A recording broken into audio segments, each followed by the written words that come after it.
Hello guys, we are back with a new fanfic. Which is, what if Naruto got exiled from Konaha and later shifts to Sunagakure and got a powerful harem with Temari Part 1.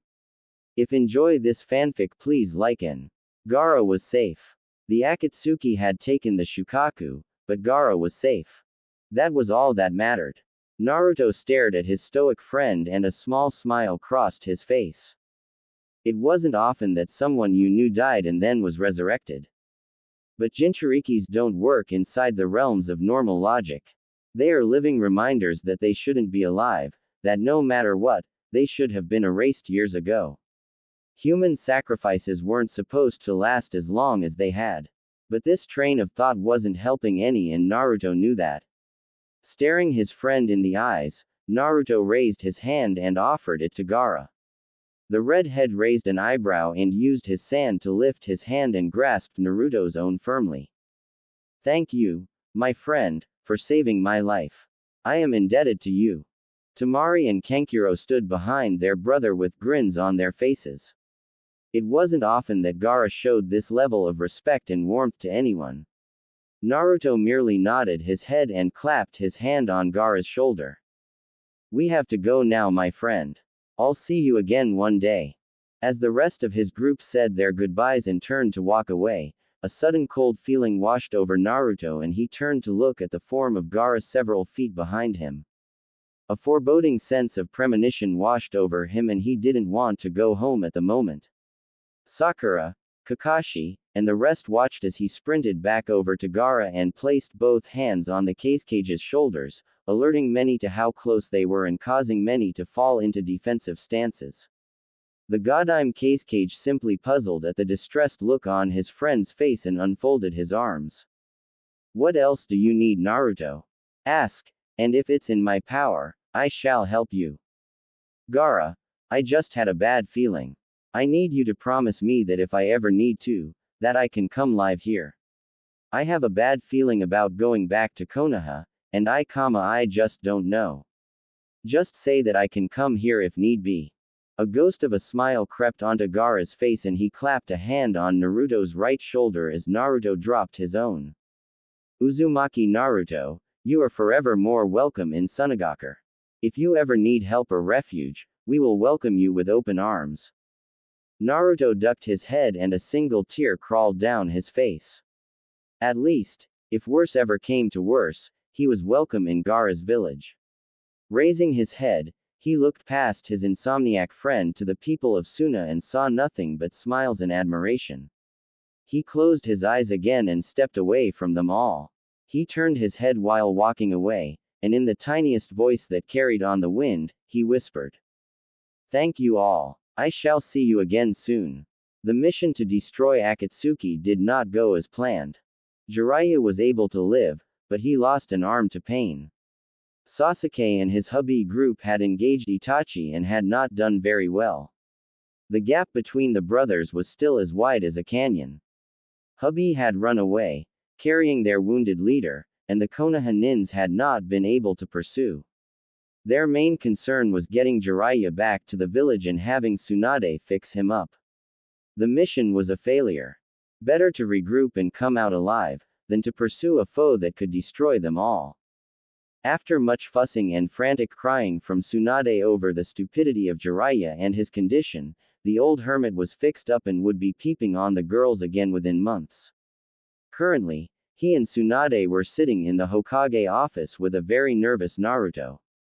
Tsunade cleared her throat and got his attention. Now Naruto, I want you to know that you're not in trouble. Jiraiya and I have something to tell you that will rock not only your world, but the foundation of Konaha as we know it. Naruto gulped and sat up straighter in his chair. He wasn't in trouble, but this had something to do with him and he couldn't really see it being a good thing. The shiver he had after they rescued Gaara all those months ago came back full force and the sense of foreboding was almost overpowering. Everything in him was telling him to bolt, but morbid curiosity wouldn't allow it.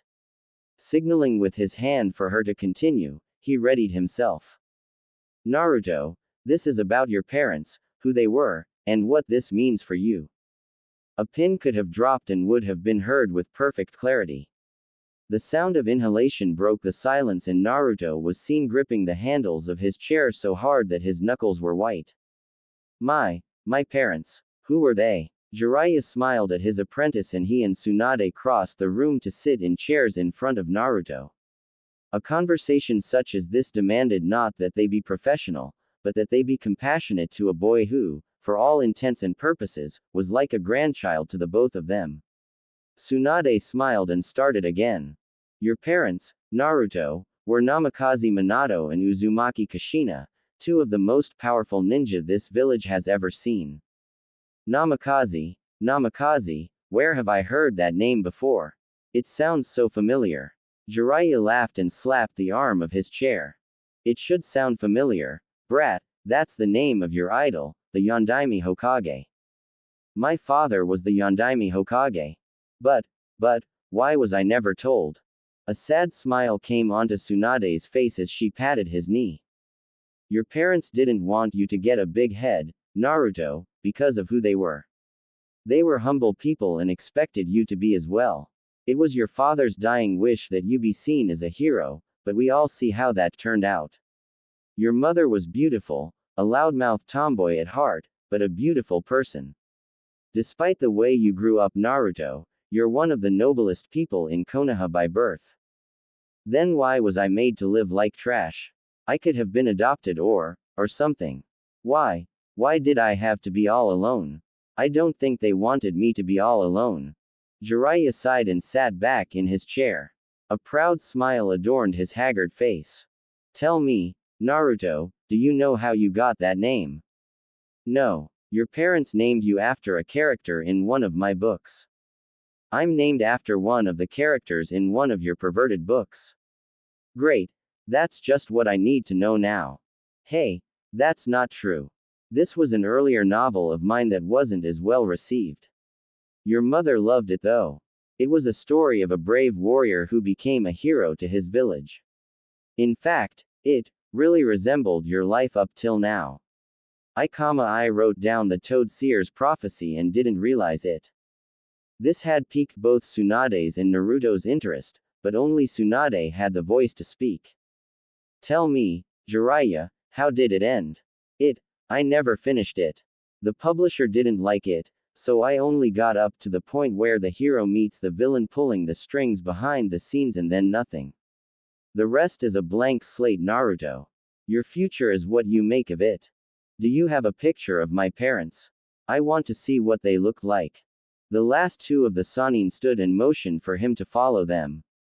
We'll do you one better, brat. We'll show you your parents' house. Stepping out into the sun, Naruto realized how warm it was and tied his jacket around his waist. The black t-shirt he wore was just a little tight and showed off his toned body. Naruto wasn't mindful of the looks he was getting though.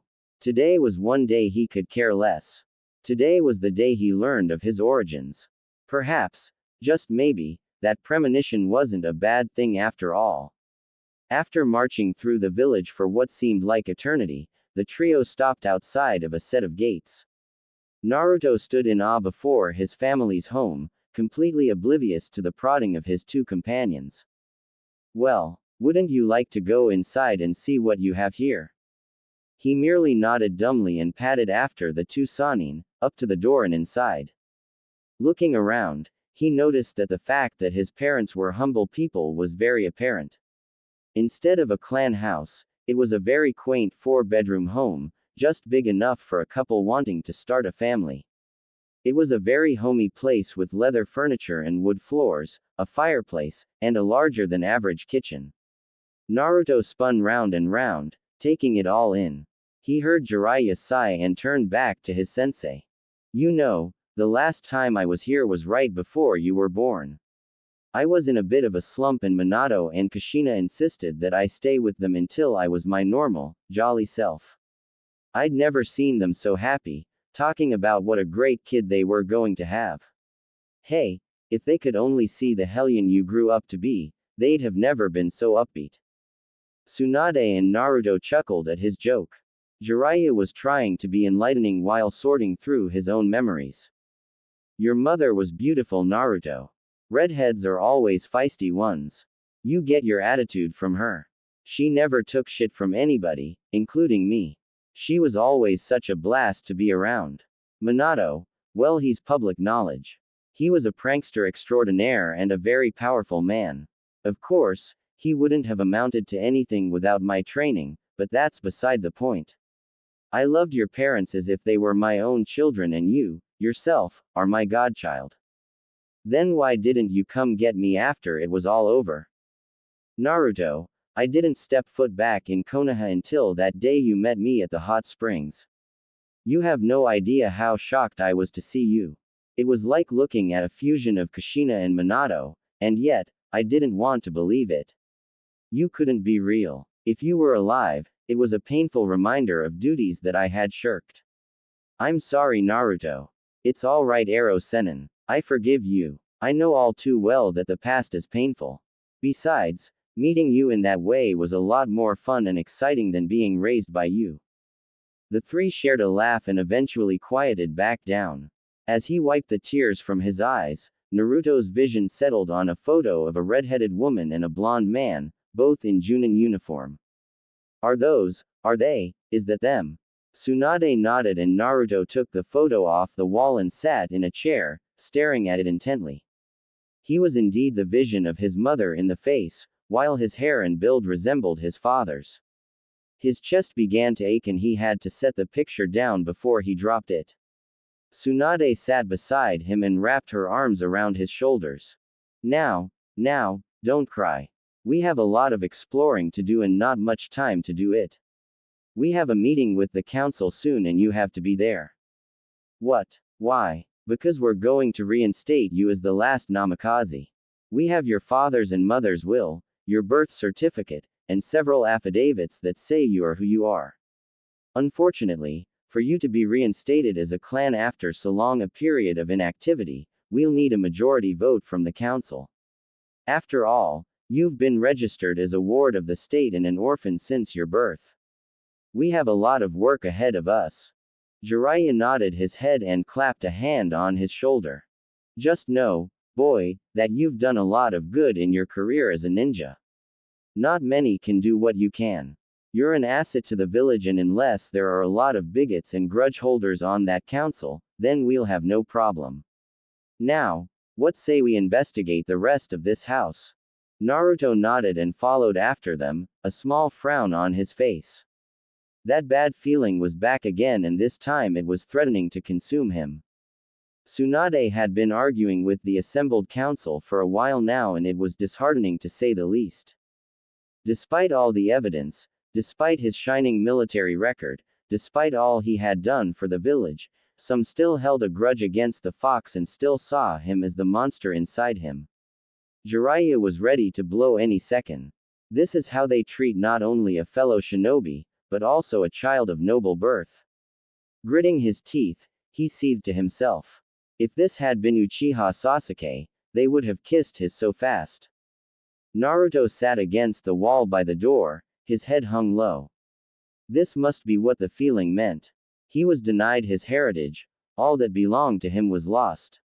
He could care less about the land or the house, those were superficial things. He wanted the memories that belonged to him, that were inside, the pictures, the books, the scrolls, his family heirlooms. He wanted his parents' legacy, and he was denied that. He had stopped listening after their vote came up negative. Tsunade was in a rage. How can you deny him his heritage? He is a ninja of this village and you can't deny him his parents' things. Homura pushed his glasses further up on his nose and sighed. It wasn't that he didn't like the boy, he just didn't hate him either. He was completely neutral. But the Namikazes were good people and there was no sound proof that this boy was their son. He couldn't, in good conscience, let him have something that might not belong to him. Tsunade, what you say is true. We can't deny him his heritage, but there is no proof beyond your word that he even has a heritage. There is simply no way that I can vote for him to receive the holdings of the Namikaze property, nor can any of the other council members. I don't speak for everyone, but if there were proof beyond a shadow of a doubt, I would be the first to cast my vote for I. So all you need is proof. That's all. That is all. Fine. I want 1 month. I'll have your proof or we will never speak of this again and the Namikaze estates will be auctioned off. Agreed. Heads nodded and Tsunade and Jiraiya stormed off with Naruto in tow. Retreating to the Hokage office was the only thing they could do at the moment. They should have known that those idiots wouldn't let it go smoothly. Now all they had to do was find proof. Naruto, however, had had enough of political scheming and stood up, crossed the room, and placed his hands on the shoulders of his two older companions. Enough. I see now that I will never reach the heights I want to hear. My dream has always been just that, a dream. But I've achieved a certain goal of mine. I know now who my parents were and I can live happily knowing that I was a wanted child, that my parents didn't desert me or abandon me. But Konaha no longer holds anything for me. I want to leave Tsunade. I can't do that, Naruto. You'll be labeled a missing nin as soon as you exit the gates. But what if I wasn't a missing nin? What if you reassigned me to an allied village? Tsunade sat down behind her desk and folded her hands under her chin. Jiraiya took up his station behind her. You've put some thought into this, haven't you? Ever since we saved Gaara, I've had a bad feeling that wouldn't go away, like something was going to happen that would affect me greatly. I asked Gaara if he would give me a home if I ever had to leave the Leaf and he agreed. Please, Ba-chan, don't make me stay here where I'm not appreciated. But Naruto, we appreciate you. Don't leave because of this. We'll fight it and we'll make it right. Naruto shook his head and smiled sadly. Ba-chan, I'm not stupid. I know that the council is against me. I don't have a future here except to die for a village that doesn't appreciate me. Do you know that I've never had a day go by here that I haven't been glared at, or insulted, or threatened with violence just for breathing? Do you know what I found in Suna? No. What? Acceptance. Adulation. Fellowship. I'm just one ninja, Tsunade, and I'm not the best.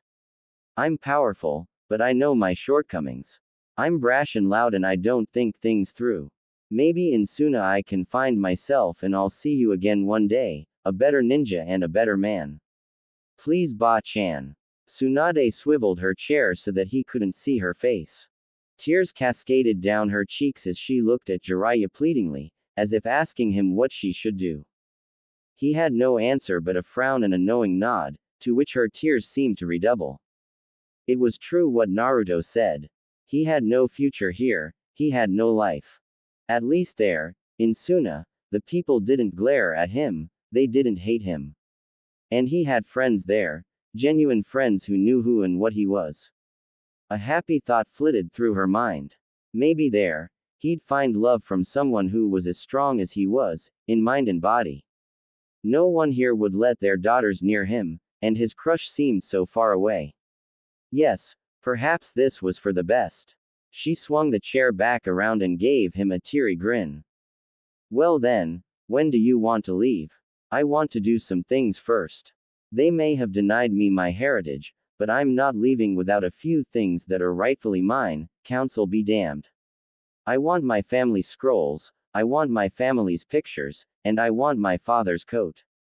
The rest you can do whatever you want with. Jiraiya raised an eyebrow at his demands. And how do you intend to get all that brat? I'm going back with you two one last time. I'm taking several sealing scrolls and I'm putting my family's things in them. Tsunade nodded her head, but then a fear crept into her mind. Naruto, those scrolls are important to the village. How do you intend to take them out without it being seen as treason? I'm going to make copies of whatever is written in them. We'll retrieve them and bring them here to the Hokage office, where I'll make copies and then we'll go see the council again and announce my transfer. They'll want the scrolls, you understand. Naruto set his mouth into a snarl and slammed his fist on the desk. They can't have them. Family scrolls are for family only, and if there are no Namikazes left in Konaha then the scrolls need to be destroyed. I'll burn them myself if need be. I see. If you can't have your rightful property nobody will. I like that brat. You know they'll throw a hissy fit, right? Like I give a damn. I don't care what they think anymore. Tsunade leaned back again and opened her desk drawer, taking out a bottle of sake and 3 dishes. Jiraiya and Naruto both raised their eyebrows while she uncorked the bottle and poured the sake into the dishes. Lifting hers, she bade the two to pick theirs up. Jiraiya did so with a grin on his face, but Naruto looked apprehensive. Tsunade sighed and thrust the dish into his hand. I wanted to have a drink with you when you were older, but I may not get that chance now. You're going to drink with Jiraiya and me, and you're going to like it. We need to get good and shit-faced before we go about destroying important documents tomorrow. The three lifted their dishes and clinked them together before downing them. Naruto coughed and sputtered, drawing laughter out of his two older drinking buddies and prompting them to utter at the same time. Lightweight. The next morning found our trio back at the Namikaze household, and standing in front of a heavy oaken door with a red seal on it. Tsunade and Jiraiya had thrust Naruto to the front and stood behind him while he faced the wooden gate to his desires. Looking over his shoulder, he asked for guidance on what to do. Jiraiya huffed and smacked him on the head. All those years of studying seals didn't do jack squat with you, did it? It's a blood seal, you moron. Cut your thumb and run the blood across the seal and the door should open. It'll only do this for a person of Namikaze blood though. A light bulb seemed to come on in Tsunade's head. Wait, if that's true, then that's how we can prove his heritage. They'll have to believe us then. Naruto sighed and turned around as he bit his thumb. You know as well as I do it's a futile effort, Ba-chan. They don't want me to be a Namikaze, and they'll probably say something stupid like, the demon altered his blood to that of the Hokages or some shit like that. Let's just do what we came here to do and copy them at your office. Without another word, Naruto swiped his thumb across the seal and it glowed a bright red before the door swung open and a musty smell came from the now open room.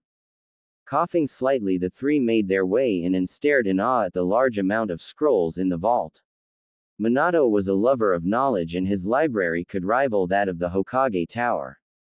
Kushina undoubtedly had her own stash in here, but the majority was Minato. Naruto smiled as he looked around. His parents were definitely knowledge hogs. Deciding to forego those thoughts for the moment, he turned to his companions and tossed them some scrolls. Whatcha waiting for? Get to sealing. Several hours later, the three had gathered every scroll in that library and were headed back to copy them all. Naruto looked at Tsunade and Jiraiya and sighed. He needed to do something to thank them for their help before he left. Suddenly an idea came to his head. Hey, tell you what. As thanks for helping me do all this, I'll buy you whatever liquor you want, my treat. What do you say? If their eyes could have lit up any more, he'd have been afraid their heads would catch on fire. He was soon shoved off to the nearest liquor store with a list as long as his forearm. Perhaps offering to buy for them wasn't a good idea. The copying process went very smoothly.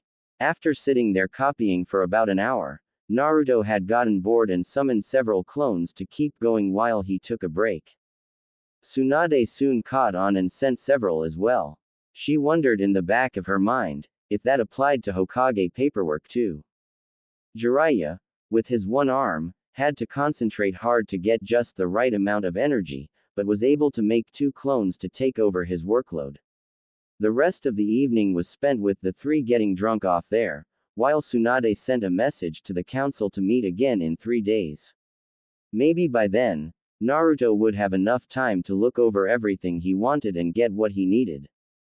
Tsunade entered the council room with Jiraiya and Naruto following closely behind her. This would be a day to remember one way or the other. For one, she was about to send a shinobi to another village without warning, and that was considered poor taste from a cage. The second reason was that she was going to allow said shinobi to destroy documents that could prove potentially useful to Konaha and that definitely wouldn't sit well with the council. The third was that she had invited all of Naruto's friends to sit in on the proceedings, an unheard of thing in the history of Konaha. Seeing that everyone was getting restless, she started the meeting. All right everyone, thank you for coming. We are here once again to decide whether or not you will allow Naruto to take up the name Namikaze and take the seat for that clan on this council. Last time you voted nay. What say you all this time? Homura, having been named the representative after his speech last time, stood and addressed the Hokage. Have you come across any new evidence to support the claims that one Uzumaki Naruto is indeed the son of Namikaze Minato and Uzumaki Kushina? A collective gasp was heard from the section where his friends sat. Several murmurs were heard about how he did look like the fourth and that maybe he was somebody. Naruto grimaced when he heard that. It was as if you couldn't be somebody unless you were from a clan around Konaha. Tsunade shook her head. No, we haven't found any new evidence. Now what say you? The vote went around and it came up nay again. Tsunade sighed and hung her head. This sealed the deal. Very well. Uzumaki Naruto may never take the name Namikaze then and the properties shall be sold off.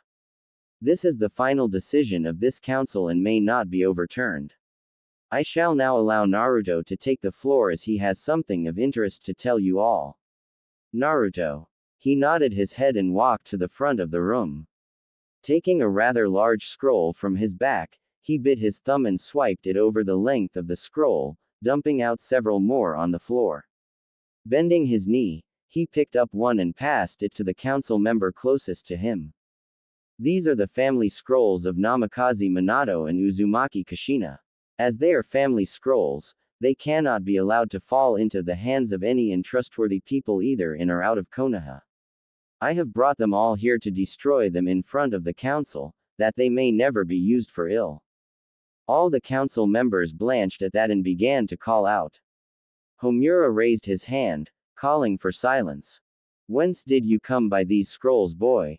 These were locked away in the Namikaze household, protected by several blood seals and traps. Only one who was of the Namikaze bloodline could. The old man's eyes grew large enough to bug out of his head. He lifted his gaze and locked eyes with Naruto, who had a sad look on his face. You really are. Before he could finish, Naruto had raised his hand and started speaking again. No, I am not.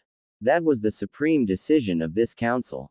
There are no Namikazes in Konaha anymore. Therefore, these scrolls must be destroyed and any evidence that could be used against the village must be destroyed also. I, myself, am no longer a part of this village as of tomorrow morning. I am being transferred to Suna, where I will take up station as a Suna nin, under the orders of the Godime Cage. I am only here to tell you of this myself. Everyone stood up and began shouting that he couldn't leave, he was the last Namikaze. It was foolish, he thought, that they would say this after a supreme decision. It couldn't be taken back. Besides, his mind had been made up. With a few quick hand signs and a cry of, Kaden, Gukaku no Jutsu, he incinerated all the scrolls, amidst a chorus of howls of anger. He felt a slight pinch in his heart as he destroyed his father's work, but took solace in the fact that only the originals were lost. His parents' work would live on through him.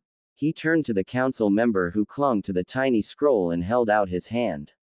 He scowled when the man jerked back, cradling the scroll as if it were precious. You come in here and destroy our mightiest Hokage's work and expect me to give up the last thing we may have of him. I don't care if you are his son, I won't. He never finished what he was about to say because Naruto had leapt over the table and slammed him against the wall. His fangs bared, he snatched the scroll from the man and tossed it onto the bonfire in the middle of the room. Never say I'm his son. You idiots all denied me that right and I shall never forget it. I'm going to Suna now, a place where I hope I'll be appreciated. You won't have to put up with the demon brat anymore. You won't have to put up with Uzumaki Naruto anymore. I quit. He dropped the man and walked out of the room, heading towards his apartment, where he hoped to prepare to leave in the morning. He heard the sound of footsteps behind him and turned to find his ex-teammate Sakura, and the rest of his friends. He didn't want to see them right now, but then again, no time like the present. Sakura had decided she'd speak for the group. Naruto, you can't just leave. What will we do without you? The same thing you did when Sasuke left. Carry on. Don't worry about me, I'm going to a better place. Neji took his turn. But aren't you the one who told Sasuke that he didn't need to leave the village to become strong? You're running away from your problems, Naruto. Don't you dare compare me to him. Sasuke never had to put up with the crap I did. He wasn't hated for something he had no control over. He wasn't ostracized. I'm going to a place where I'll be appreciated for what I can do, not hated for what I never did. I'm sorry, but you'll all do fine without me. You did fine when I left the first time. Hinata walked to her crush, for what she thought could be the last time. Making her way slowly forward, she wrapped her arms around his neck and sobbed against his chest. Naruto smiled and looked down at the shorter Kunoichi. She was always so kind, if only he didn't have to leave. But alas, things never go as planned. Shish, Hinata, don't worry. I'll see you again someday. Promise me that in that time you'll get stronger. She looked back up at him and gave him a shaky smile, nodding her head. She didn't trust her voice at the moment as she slunk back beside Kiba and Shino. Naruto looked at the rest and did his best to keep his voice steady. Neji, I'm sorry, but I'll have to break my promise to you. I won't be able to help you change the Hyuga. I expect you and Hinata to do it in my stead though. Lee, I'm sorry I won't be around to spar with you anymore. 10-10, I'm sorry I never got to know you better. Shikamaru, Choji, I want you two to take care of yourselves and Ino. Don't let Asuma's sacrifice go to waste and take care of that kid of his. Shino, Kiba, take care of Hinata please. She needs your support more than ever. And Sakura, you'll have to try to find Sasuke on your own with Kakashi. I'll send whatever info I can on him, and if I see him I'll try to subdue him, but I'm not making any more promises. I'm sorry guys, but this is goodbye. He turned on his heel and left to pack, his heart breaking into pieces. He always hated saying goodbye to people, and now it felt like the weight of the world was on his shoulders. He had people who depended on him here, but they were all strong. They'd get along without him. The group stood and watched him fade away into the evening, and one by one they began to walk off.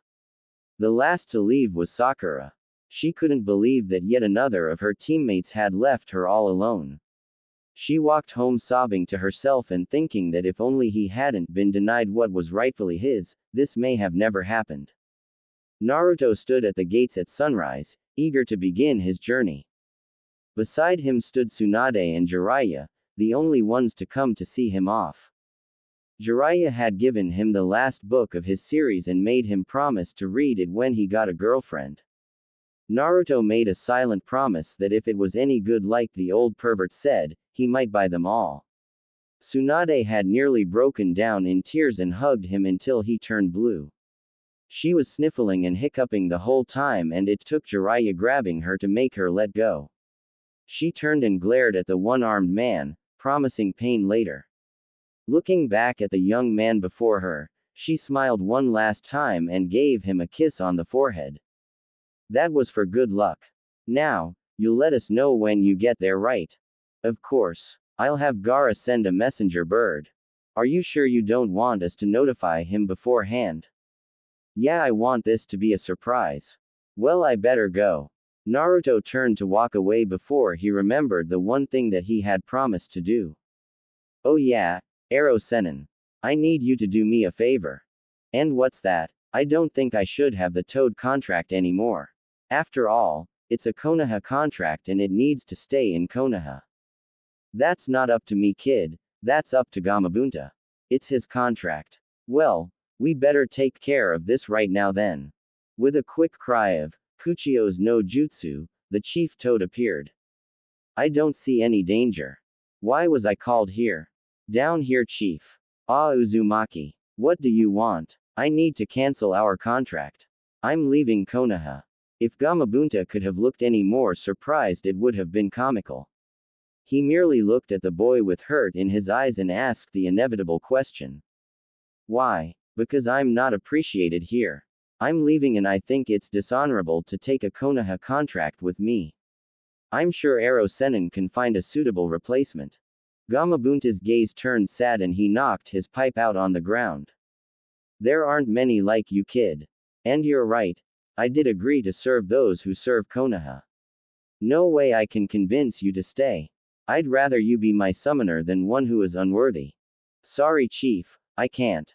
I have to do this. I'm really sorry that we never had that drink either. Tell your kids I'll miss them, okay? I will. And Jiraiya, this boy's replacement better be as good as him or you're toast. Goodbye, Naruto. I'm glad to have met you. Your father would be proud. With a large puff of smoke, Gamabunta disappeared and Naruto ducked his head to keep the tears from flowing. The toads had been a part of him since he was 12 and it hurt to cancel his bind with them. Jiraiya put his arm around the boy's shoulder and gave a reassuring squeeze. Don't worry, brat. I'll make sure it ends up in the hands of someone who deserves it. I'll miss you, boy.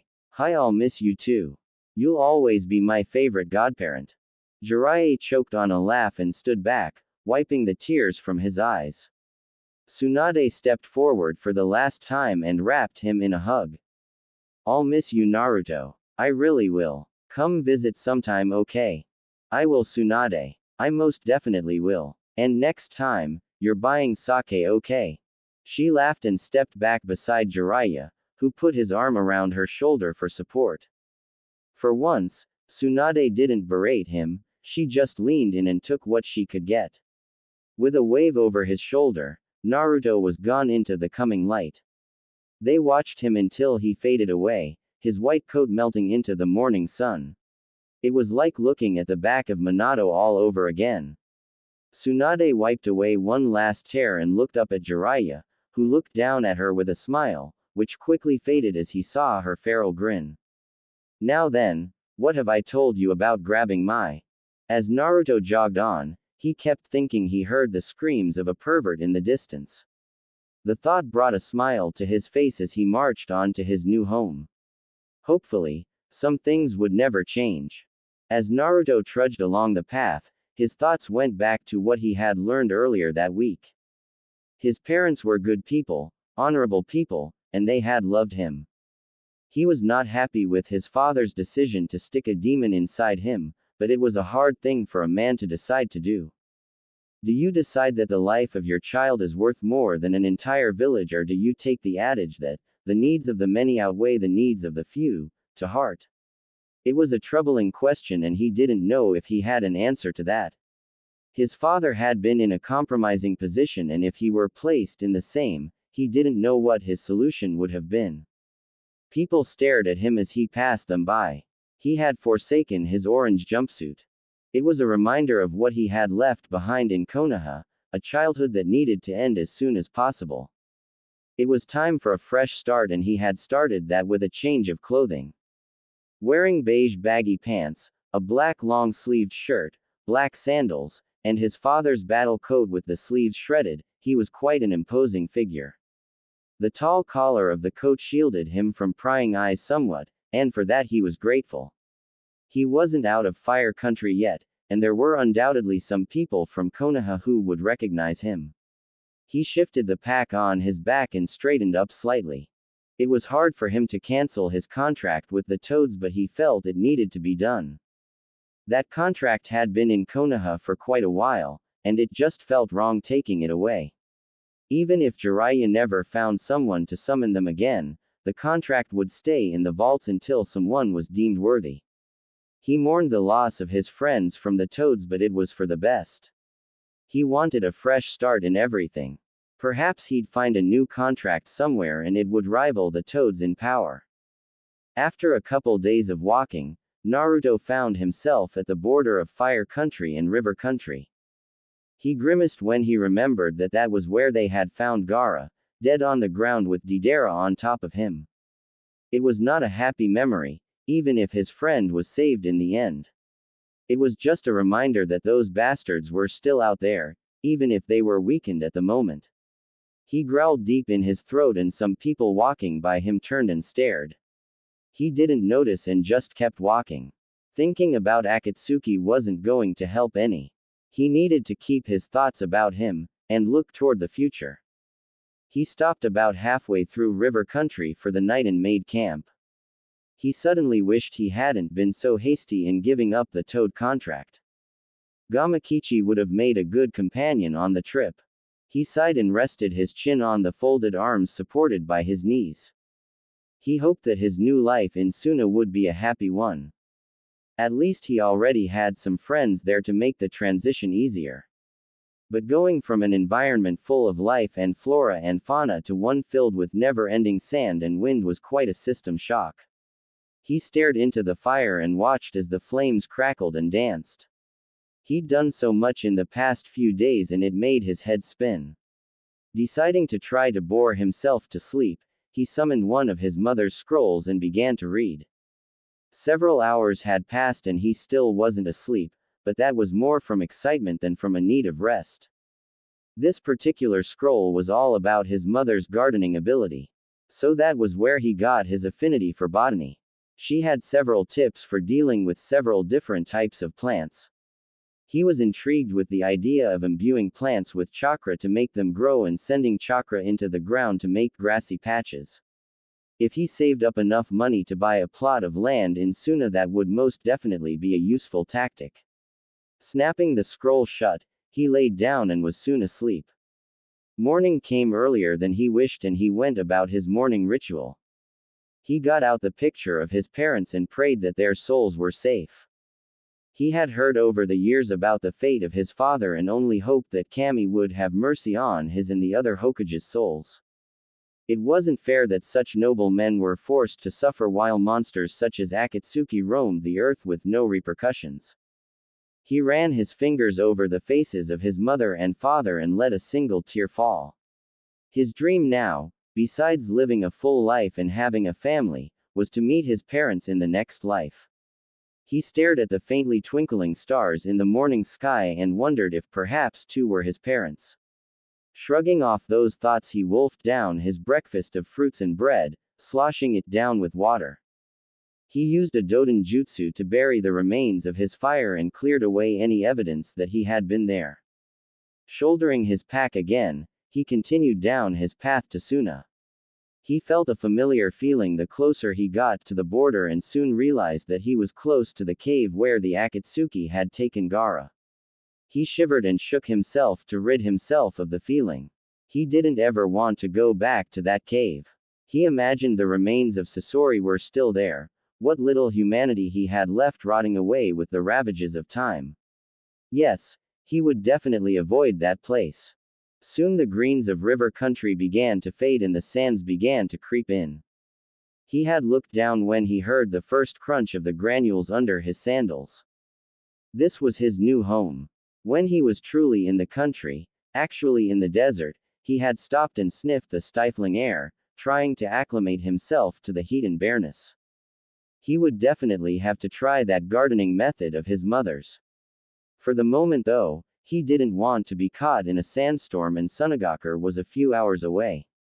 Channeling chakra to his legs, he crouched low before springing away across the desert, the sand behind him lifting in a wave before settling back down, as if he'd never been there.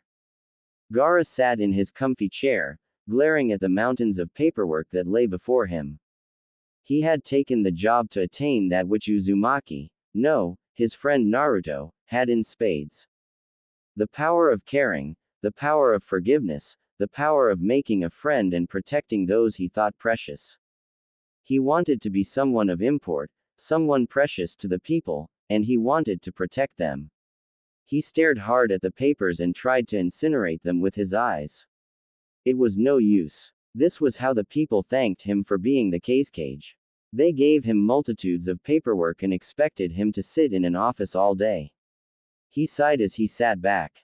He probably had lost control of his sand by now, sitting in this damnable chair all the time. For some reason his thoughts swung to his one, true friend in the world. Uzumaki Naruto was, is, and always will be an enigma to him. The boy was truly too forgiving in his opinion. He smiled when he thought about their first fight. He had never seen such sadness and understanding in someone's eyes as he had then. It made him happy that he had found someone such as himself, and sad at the same time that someone else carried a burden such as his. The boy had saved his life twice now, and he was eternally in his debt. He hadn't heard from his friend in quite a while now and was wondering how he was doing. He was just about to pick up his pen and return to his paperwork when a chunin burst through the door looking quite distressed. Gaara looked up slowly, as intimidating as possible, and gave a long, drawn-out, "Yes. Keisuke-sama, there is someone heading our way from the river country border. And people come from that direction all the time. It's probably a traveler. They're traveling at a very high speed. Probably just a courier ninja. Nothing to worry about. They're kicking up the sand behind them in waves, like a boat breaking across water. Perhaps I should have a look after all." Temari and Kankuro stood on the wall beside the entrance to Suna and stared out over the desert. Whoever was kicking up that much sand had to be extremely quick and powerful. They weren't normal, that's for sure. There was no mention of a messenger coming, nor was there any indication that their allies were in trouble. Their heads turned as one when they heard the swishing of sand and found their younger brother stepping out of a small whirlwind. He crossed his arms in his favorite pose and walked between them. "What's the damage?" Temari smiled at her little brother and looked back to the wave of sand getting closer. "No damage. We just don't know what or who the hell that is. It's not a courier ninja. I've never seen one who could kick the sand up like that. The only people I can think of fast enough are Rock Lee or Maida Guy, and only after they've opened the gates." Kankuro smirked and started to undo the scroll on his back. "Nah, we'd have known if it was them. You can see that godforsaken spandex from miles away. This guy's wearing a white coat with flames. He has blonde hair and he's about your height, Gaara." Gaara stood and thought hard. Blonde hair, huh? There weren't many friendlies he knew of who had blonde hair unless who were male. That only left one person. His siblings watched with their eyes growing wide as that maniacal grin splayed across his face. They hadn't seen that look in quite a while. In fact, for Temari, the last time was with, "I shall go down and greet our guest. Tell no one to interfere." Before they could protest, he was gone in a whirlwind of sand. Temari looked at Kankuro and shrugged. "You'd think those two could greet each other without trying to kill one another at least." Naruto began to slow when he saw the tops of the buildings of Suna over the last sand dune. He knew he was traveling fast, and if he didn't want to slam into the walls around the city, he needed to slow down or they'd be scraping him off. He wondered if they had seen him coming when a blast of sand erupted in front of him and he instinctively threw himself to the side, rolling on top of the sand and coming to a stop on one knee. He chuckled and stood in a defensive stance. Appears Gaara couldn't wait to see him. His red-haired friend stepped out of the fountain of sand with his arms crossed and that alarming grin on his face. Naruto sighed and stood straight up. "Can't we greet each other like normal people? With a handshake or a hug? You don't have to showboat for the people of Suna. You are the Keisuke after all." Gaara's grin only grew wider and a playful glint came to his eyes that not many saw. "We aren't normal people, Naruto. And besides, this way's more fun than a handshake." Naruto nodded his head and took his stance back up. He was going to lose here, more than likely. After all, the desert was a part of Gaara. He had all the ammunition in the world here. Sighing, Naruto formed his favorite seal and went after his friend. Above on the wall, most of the shinobi of Suna watched as their Keisuke decimated his friend. Kankuro and Temari chuckled and outright laughed as Gaara flipped Naruto into the air and played with him like he was a ball.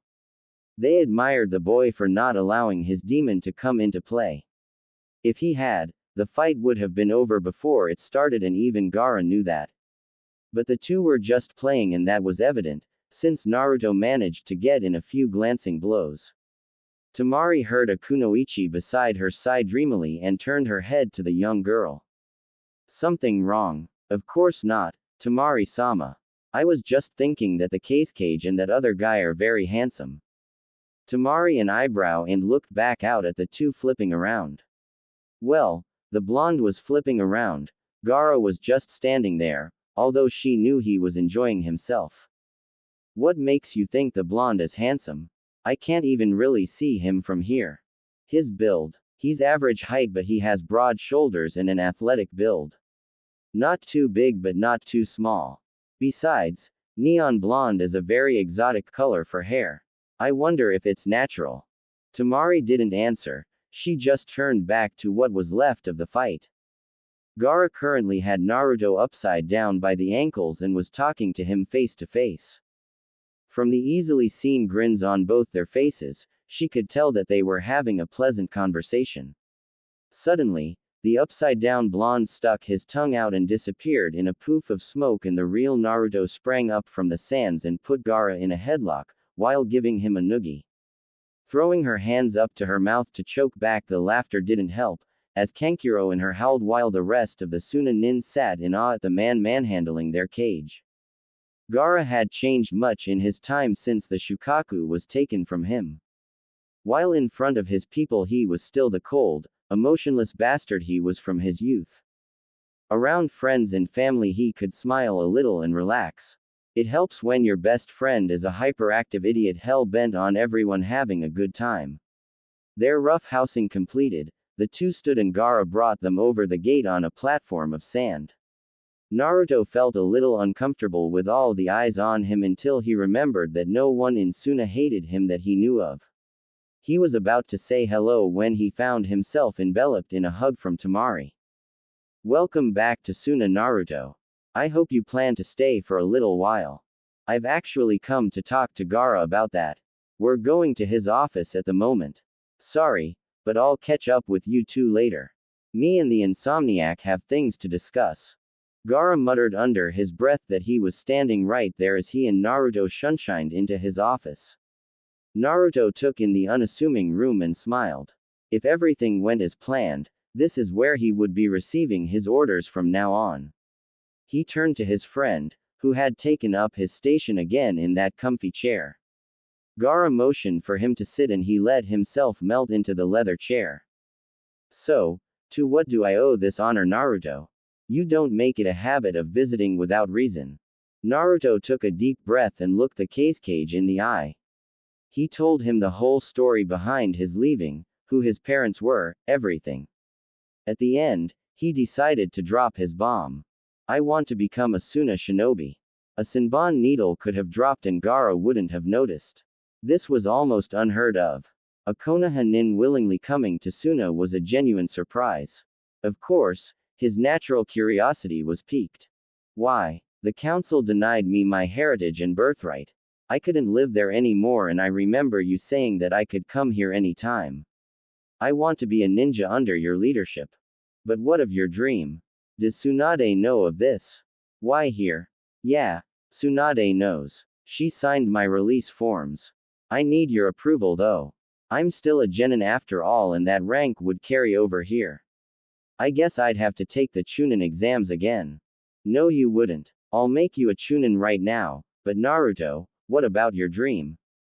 Dreams die, Gaara. I have a new dream now. I have my family heirlooms and scrolls and I want to start my own family. I'll make a new clan and it will rise here in Suna. That is, if you'll let me. Of course. I'll notify Tsunade immediately. Do you need any time before you take up duties?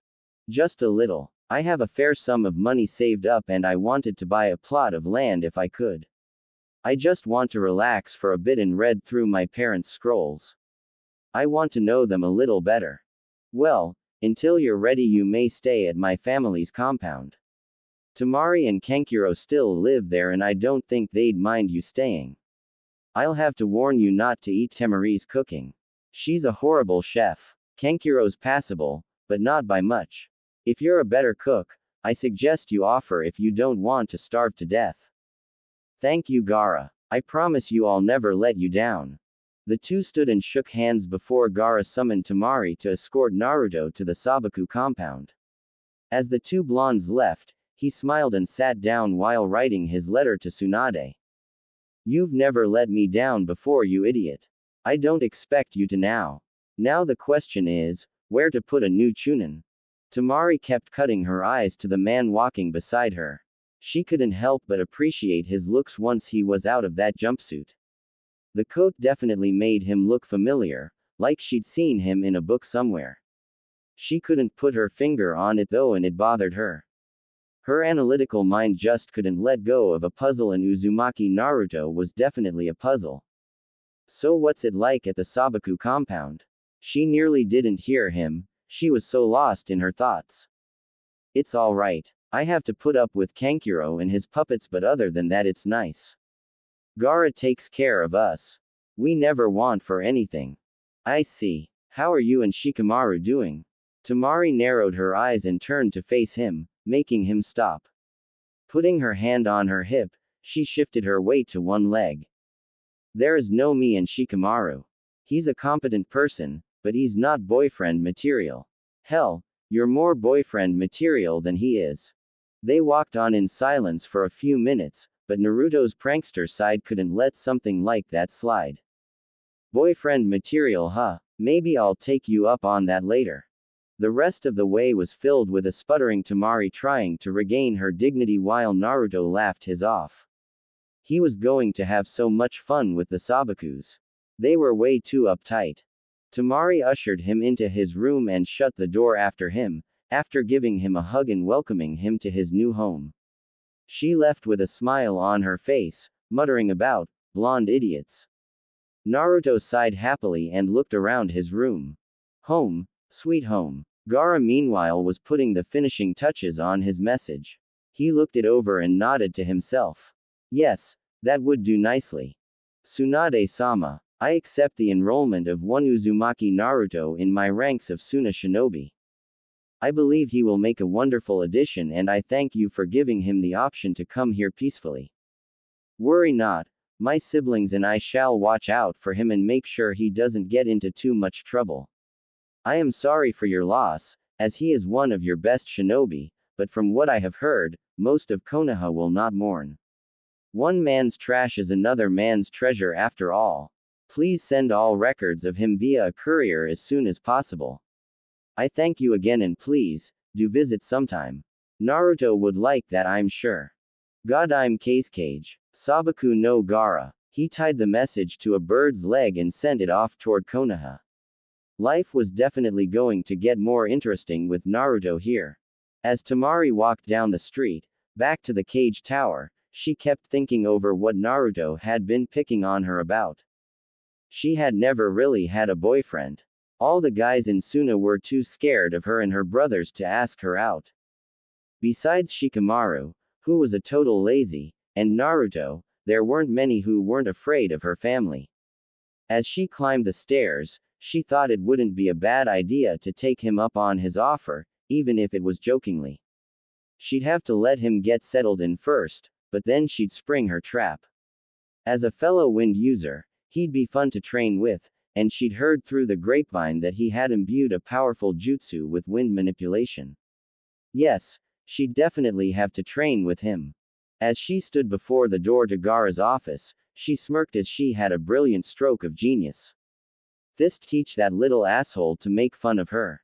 She stepped inside and smiled at her brother, who knew immediately from that mischievous look that someone was in trouble. Brother dear, I have an idea as to what to do with our new Chunin. Naruto sat in his room alone, reading a scroll into the waning hours of the night.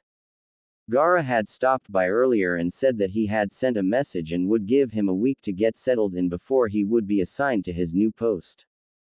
This gave Naruto plenty of time to read up on the history of his folks and get situated to Suna. Gaara's only request was that he eat lunch with the Sand siblings every day. That wasn't a bad condition. He liked Gaara's family. Temari could be scary, but other than that she was a cool chick. Kankuro was a prankster at heart like he was, and the two got along splendidly. He sat against the wall and read further into the scroll. His parents didn't really write much about themselves.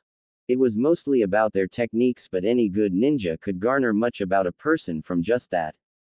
His father was not a meticulous person. His writings flitted here and there, with attention only paid to the big things, like how to do this or that. His mother was painstakingly accurate about everything, and he admired her for that. The two seemed to be polar opposites when it came to paperwork, but apparently when it came to life they had the same philosophy. Live hard, love hard.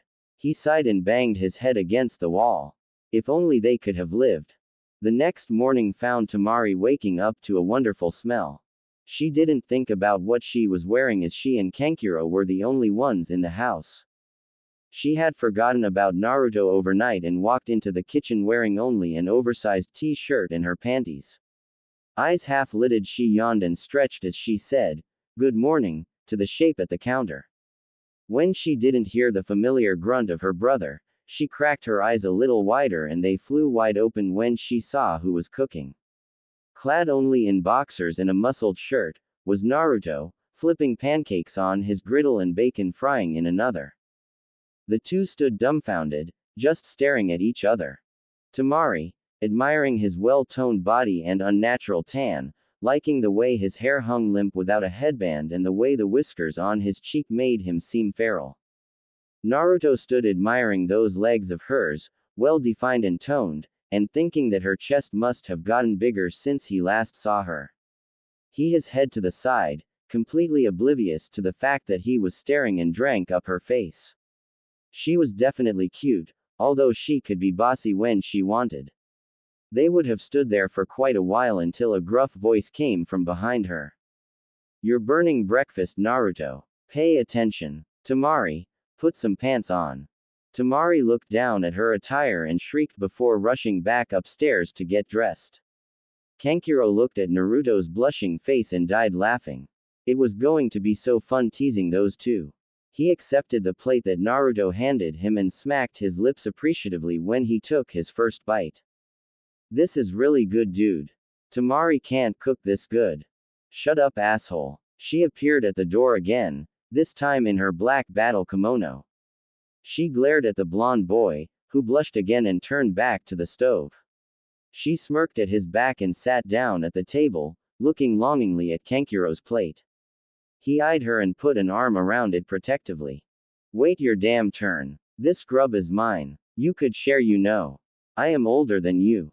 Not on your life. This guy's cooking from now on and I ain't giving up my portions. It's way too good. You guys are embarrassing me. Here, Temari. Sorry about earlier." She waved her hand dismissively and took a bite out of the pancake. She chewed slowly as he stood by, waiting for her reaction. She sat her fork down and turned to him. "This is without a doubt the most delicious thing I've eaten in quite a while." "Bravo, Squirt." Naruto growled at her, his elongated fangs showing. "You know, I'm not 12 anymore and I'm just as tall as you. Don't call me Squirt. I will if I want. Besides, you have a meeting with Gaara later on today. Your new assignment if I'm not mistaken. Congratulations on making Chunin, by the way." "Hey, thank you. I'm a Junin, you know. I still outrank you. HMPH, just eat your damn pancakes." Kankuro looked back up from his bacon and smirked. "Oh yes, this would be so much fun." Naruto walked up to Gaara's receptionist and smiled at her. She blushed when she saw who he was and gave him a shy smile in return. "Can I help you? I'm here to see Gaara. I hear he has something he wishes to speak to me about." "Ah yes, Uzumaki-san, go right on in. He's been expecting you for a while now." "Thank you." As soon as he had closed the door, he was pinned to the wall by a blast of sand and Gaara stood before him. "I hope you don't expect me to accept tardiness here, Naruto. I won't have you turn into that worthless sensei of yours." Naruto laughed and struggled against his bonds before Gaara let the sand recede. "I cooked breakfast this morning and had to listen to your sister give a lecture about not being a pervert." "What did you do to my sister?" "We may be friends, Naruto, but if you..." "I didn't do anything. She forgot I was there and walked into the kitchen wearing a t-shirt and panties." "Your sister is gorgeous, by the way. I can't help it, she's forgetful."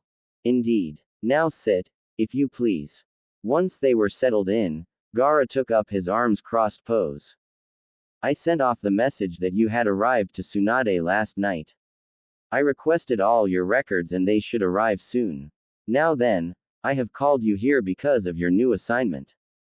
One of our Chunin has been reassigned to a new post and I have need of your services in his stead. Do you accept? Of course, Gaara. Just tell me what I need to do. The former Jinchuriki smirked and stood grasping Naruto's hand in a firm shake. I knew I could count on you, Naruto. You will report to the academy starting next week to begin your new assignment. And that would be, why? Sensei to the new academy students, of course. Naruto's eyes went wide and he opened his mouth as if to scream, but nothing came out since Gaara clamped his sand over the boy's mouth. After several seconds of struggle, Naruto sighed in defeat and his shoulders slumped. Gaara let the sand recede and Naruto glared at him. I really hate you, you know that. What makes you think I'll be a good teacher anyway? You have the skills, you just need to apply them accordingly. Don't worry, it's not forever, just until I find someone more suitable. Here's a folder of all the information you need. I suggest you study up and get ready. Dismissed. Naruto grabbed the folder and stomped out of the office. Gaara smirked when he picked up the mumbled curses coming from his friend. The children would truly have an interesting year with their new sensei. Naruto sighed for what seemed the millionth time that night. He'd been going over the files of the students and what was expected of a Chunin teacher for a couple days now and he was not happy. The students were fine, he'd get to know them later. It was the class curriculum that bothered him. It seemed that every hidden village insisted on teaching history and other book-related topics over practical things.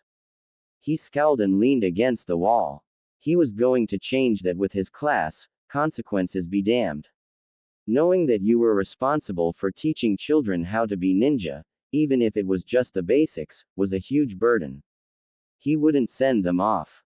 He looked around at all the scattered files and picked up one of particular interest. It was the requirement for the graduates. Same as Konaha, Henge, Kawarimi, Bunshin. Despite their boast of quality shinobi, Suna had low starter standards like their ally. True, their numbers were lower because only the best of the academy were accepted, but his class wouldn't be like that. Pulling out a blank scroll, Naruto began to scribble furiously on the parchment. His class plan would break rules and tear down barriers, and if Gaara didn't like it, then let him try to stop him. Uzumaki Naruto always proved his detractors wrong. Naruto straightened himself out as he walked toward Gaara's office. Clad in his beige pants, black shirt, and battle coat with his Chunin vest beneath, he cast quite a shadow. He nodded his head to the receptionist and knocked on the door. He tugged on his vest again and smiled. Temari had wanted to be the one to present it to him, but Gaara reserved the right of the headband for himself alone. A monotone voice bade him to enter and Naruto stepped inside. Gaara took in his friend's appearance and nodded approvingly. While I appreciate the change of color, I don't think your father would have approved of you tearing the sleeves off his coat. Yeah, well, it gives me a better range of movement. Besides, a sleeveless trench coat looks cool. Gaara sighed and walked around his desk. He presented Naruto with his headband and bowed to him. Naruto took it with a smile and bowed to his friend. The two straightened up and each took a chair. As Gaara made his way back to his comfy leather chair, Naruto tied the headband around his arm. He liked his hair better down anyway. Congratulations, new Chunin of Suna. I am proud to welcome you into our ranks. You don't need to say all that, Gaara. Shut up, idiot. I'm obligated to. Now where was I? Oh yes. The speech continued on for nearly 5 minutes in Gaara's drawling monotone, and Naruto was sure by the time it was over that the former Jinchuriki had only said the speech to make him mad. His eye twitching madly, he tried to keep his voice calm. Is that all, Kazekage-sama? Gaara frowned and the sand behind him swirled up. I thought I told you not to call me that. I thought I asked you not to say all of that spiel. Yes, well, that is my right. On to other topics. I assume you are prepared for your class. Yes. You've read the curriculum. Read the files on your students. Yes. I can trust you not to teach them frivolous things like that Warok no Jutsu of yours. They're children, Gaara. I wouldn't teach kids that jutsu. Not what I heard. All right then. Chunin Uzumaki, welcome officially to the Suna ranks. And Godspeed and good luck with those little brats, you're going to need it. Gee, thanks. Well, I gotta go. I'm fixing dinner again tonight and I've gotta get to the market. You're fixing dinner. MMHHMM. I'll be over later. Hey, see you then. Naruto hummed as he stood over the stove. Cooking had become something of a nerve soother for him and it relaxed him greatly. It was a plus that everyone enjoyed his cooking. He tried some of Temari's fare and ate it politely, not wanting to hurt her feelings. Kankuro, however, did not share his tact and ended up being brained by a frying pan. Poor Naruto had to run damage control between the two the rest of the evening. No wonder Gaara used to be homicidal. Naruto tensed when he felt someone lean over his shoulder, but eased up when he saw the golden tresses of Temari. Whatcha cooking? Naruto shrugged his shoulder to get her away and pushed her back with his free hand. None of your business. You'll find out when dinner's ready. Ah, but I want to know now.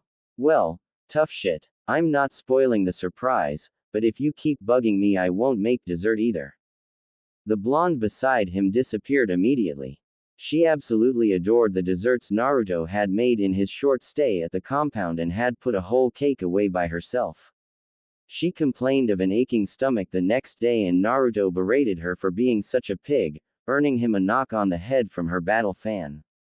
Ah well, it was all in good fun. Staying with the Sand siblings was a real riot. He chuckled to himself and tasted what was in the pot. Needs more salt. An hour later Gaara showed up with Baki in tow. It was a good thing that Naruto made unusually sized portions. Between him and the Sand siblings, food never lasted long. As the four made small talk in the living room, Naruto began to set the table. Putting his fingers in his mouth, he let out a shrill whistle. All right, soup's on. The four appeared at the table so fast Naruto thought they had used Shunshin. With a quick, "Itadakimasu," everyone dove in. Naruto waited to see what they thought before he dug into his plate. Baki sat up straight and swallowed his mouthful before smiling at Naruto. This is very good Uzumaki. Much better than anything these three ever came up with. Shouts of indignation came from Kankuro and Temari while Gaara just grunted and kept eating. No use arguing if the food got cold. Once everyone was done and patting their bellies, Naruto retreated to the kitchen and came back with a covered dish. Temari was literally bouncing in her seat from anticipation. Naruto pulled the cover off the dish to reveal a double chocolate cake. Temari was practically foaming at the mouth. Gaara looked over at her and sighed. Temari, close your mouth. You're drooling everywhere. Naruto just laughed as the kunoichi wiped her mouth off and held out her plate for a slice of cake. He cut her a generous portion and watched her dive into it. The others were no better though, except for Baki who kept some dignity while trying to shovel it in as fast as he could. Gaara, you're the case cage. You shouldn't eat like a pig. It sets a bad example for those of low station like myself. I'll remember that when you have to come up with extra curriculum for the children. Perhaps table manners would be a good subject. Perhaps. Dinner passed without much more incident and the five found themselves in the living room, passing around a sake bottle. Baki took a strong swig and passed it to Gaara, who declined and passed it to Kankuro. Baki stared at Naruto for a moment before speaking. So Uzumaki, any idea how you're going to teach all those brats? I do actually, but I'm not going to tell what my lesson plan is. I want my class to be unprepared for what I have in store for them. They'll find out in 2 days what kind of teacher I am. Temari took a swig and passed it to Naruto. So you won't tell us anything? Not even a little hint? Naruto smirked and took a swig before passing the bottle to Baki again. I'll just say that my curriculum will be as unorthodox as I am. We need ninja here in Suna, but more importantly we need quality ninja. I intend for my entire class to pass. Gaara stared at him incredulously before snorting. I've heard that claim before Naruto and believe me, that's a dead wish. It won't happen. I know what the requirements for Genin are Gaara. I intend for my class to surpass those standards. That's all. The other four stared at him for a second before going back to their drinks. Baki took a huge swig and sighed heavily. That'll be the day. Today was doomsday. Naruto groaned when the alarm clock went off and took a swipe at it, sending it across the room and into a wall. He sat up and looked bleary-eyed across the room before settling on the scrolls still spread out on his bed. He rubbed his eyes furiously and mussed his hair. Growling, he got out of the bed and set the alarm clock back on the bedside table. With a sigh, he got dressed in his now normal attire before going downstairs to start breakfast. Temari would be up soon and Kankuro would follow. Naruto was lost in thought as he flipped the omelet. He was no genius and he'd accepted this role without any prior knowledge of what to do. Flying by the seat of his pants worked in battle, but in a classroom structure was the watchword. He'd have to hope that what he was going to do wouldn't be frowned upon. He didn't like the idea of parents or an angry Gaara trying to kill him. Temari came in and said, "Good morning." Naruto waved at her and set her omelet on the table, before turning back to fix another for Kankuro. If bad things happened, then bad things happened. Naruto would make no excuses for what he was about to do to those children. He'd seen too much in his short life. He was 16 years old and was going to teach children just a few years younger than he. They couldn't understand what he had experienced in life, the solitude, the loneliness, the pain, the sadness. But he'd make them understand. Those kids would leave his classroom, not as he had left his, a stupid, simpering little fool. They'd all leave shinobi of the highest caliber or none of them would graduate at all. Kankuro stumbled in and grunted. Naruto sat his plate in front of him and began his own omelet, still lost in thought. Temari had watched the boy from the moment she entered the kitchen. He never looked at them, just kept making breakfast as if in a trance. She knew today was his first day as a teacher, but she'd never seen the hyperactive blonde so quiet. It was almost scary. But she knew enough from dealing with Gaara not to bother someone when they were being introspective. It wasn't good for anybody. She wanted to say something bad, but when the blonde dropped his plate on the table and ate absent-mindedly, she knew it wasn't her place. Kankuro glanced across the table to his sister and nodded his head in Naruto's direction. She shook her head no. She wasn't going to interfere. Kankuro sighed and sat up straight. "Oi Naruto, what the hell's with the long face?" The blonde looked up and gave the puppet master a confused look. "What's the deal, man? You nervous?" "Who wouldn't be? I don't know what I'm getting myself into. Hell, I don't even know if I'm good with kids." Temari pushed her plate away and looked into his eyes. "You'll do fine, Naruto. I know you can do it." For some reason that settled him down some. He felt more at ease. He gave her a shaky smile and returned to his meal with more gusto. The siblings looked at each other and grinned. He'd be fine. Naruto strode down the hallway of the school with his files ready. He looked this way and that, trying to find his room, and saw someone leaning against the wall further down. Upon getting closer, he saw it was Gaara, leaning outside his class door. The redhead looked at him and nodded. "Good luck, my friend. Don't let me down. I expect big things from this class." "Why? Because I'm so awesome?" "No, because you're an idiot who has the devil's luck. I expect you at my office for lunch. Goodbye." Gaara was gone in a swirl of sand and Naruto took a deep breath before entering the room. His descent into hell had begun. The children were all hyped up today. They were getting a new sensei. Some had heard that he was a badass Junin who had been hurt and was on sick leave. Others had heard that he was a missing nin from another country that Kazekage-sama had convinced to become a Suna nin. Others had heard that it was a beautiful kunoichi who was as deadly as she was good-looking.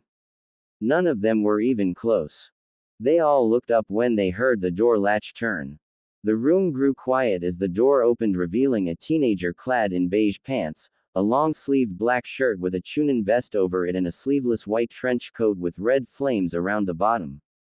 The boys all stared in awe at how young he was. The girls blushed at his looks. The blonde hair was a rarity in Suna, Only Temari-sama had blonde hair and it wasn't that blonde. It seemed to fall about his head in a haphazard way and yet framed his face perfectly. Everyone wondered why he had scars on his cheeks and just who he was. They'd never seen him in the village before. They watched as he crossed the classroom and stopped in front of the desk, dropping the files on top before turning and hopping up to sit on top of the desk with his legs crossed and his hands on his knees. He grinned at them, and when they saw his enlarged fangs, their eyes opened wide. He looked like a fox. The slanted eyes only made that more prominent, although foxes don't have blue eyes. Hello class, I'm Uzumaki Naruto, your new sensei. You may address me as Naruto sensei, okay? All the children nodded and bade him good morning.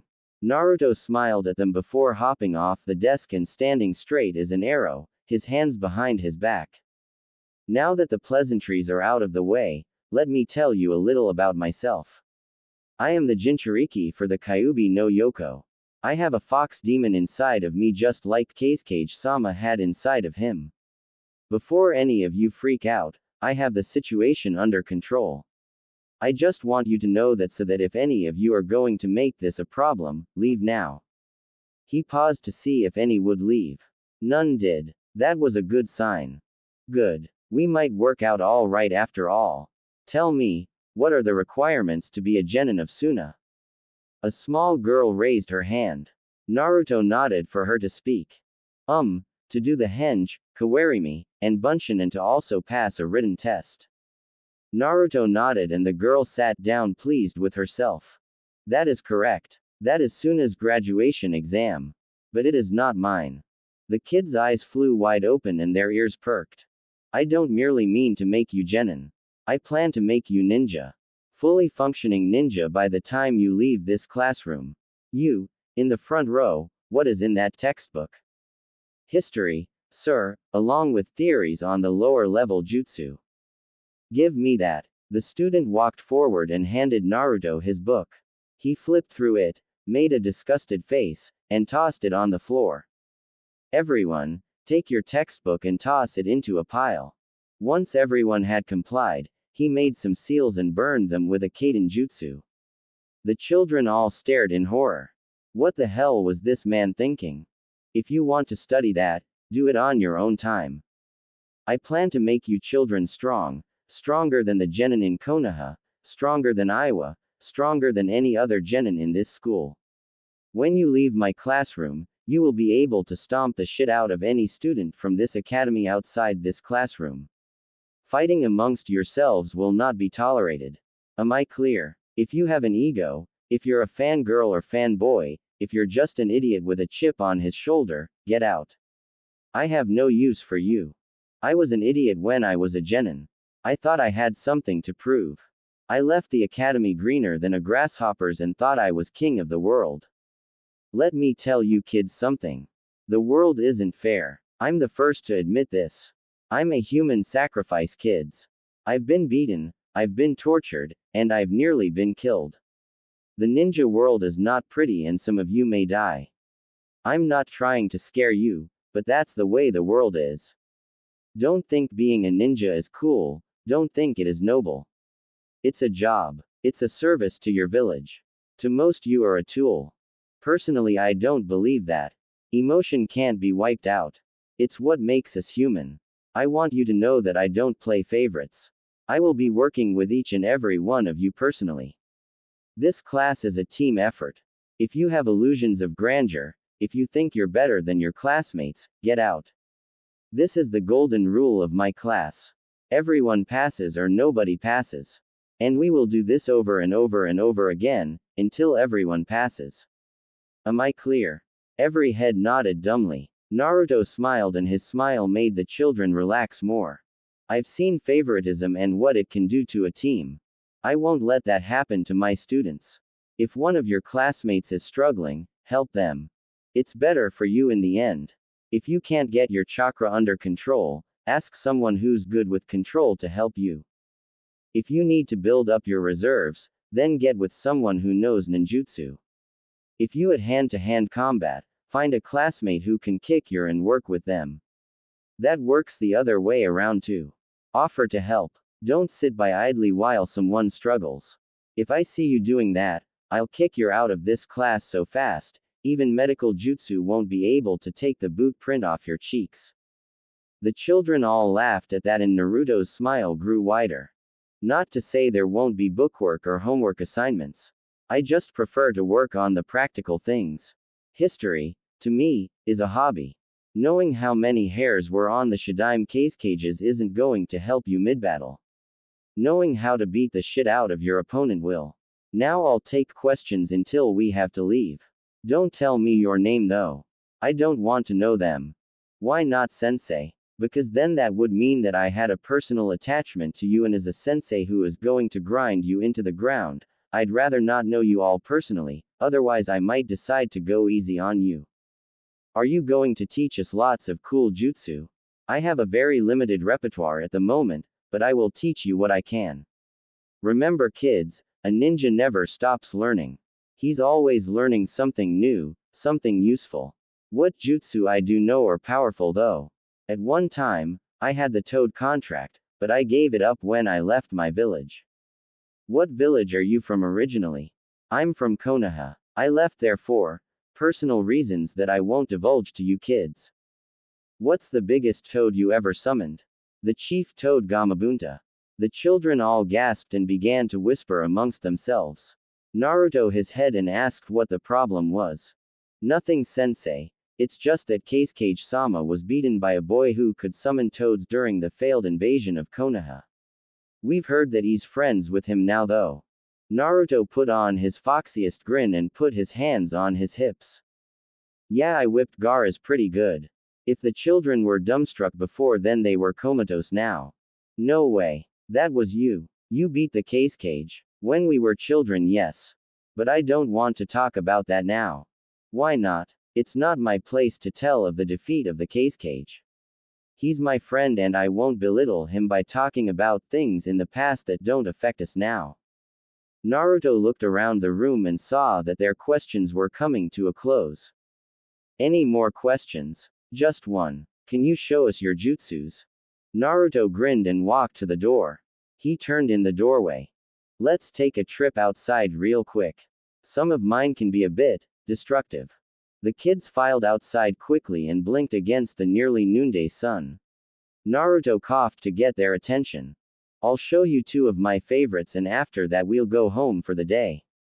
Putting his fingers into a familiar cross-shaped seal, he cried out, Kage Bunshin no Jutsu, and as many clones as there were students popped up. Naruto looked to his students and grinned. This is how I'll be teaching each of you personally. I prefer hands-on training and teaching so no one will fall behind. But sensei, they're just Bunshin. They can't help us. One of the clones frowned and walked over to the boy. Everyone watched as it raised its hand and waited for it to pass through the boy's head. Instead, a smacking sound was heard and everyone looked in shock to see the boy holding his head. The clone walked back beside its brethren and smirked.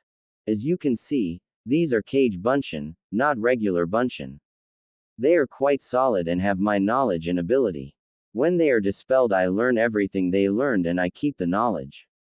They're extremely useful, and if I deem that everyone is worth passing and has enough chakra capacity, I shall teach it to you as a parting gift.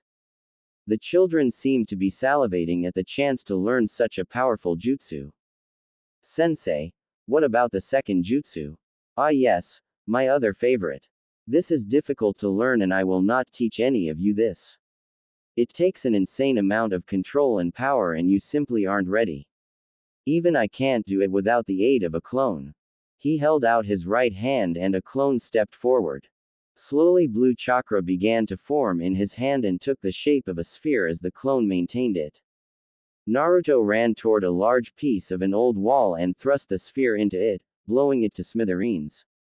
He clapped his hands to free them of dust and walked back to the group, dismissing his clones.